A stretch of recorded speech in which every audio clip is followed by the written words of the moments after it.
You ask Tiger to solve. This deals with linear equations with one unknown. The final result is x equals -8. Let's solve it step by step. Swap sides. Group all constants on the right side of the equation.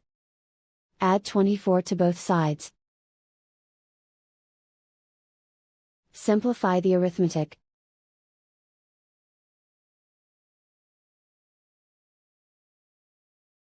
Isolate the x. Divide both sides by -3. Cancel out the negatives. Simplify the fraction. Move the negative sign from the denominator to the numerator. Find the greatest common factor of the numerator and denominator.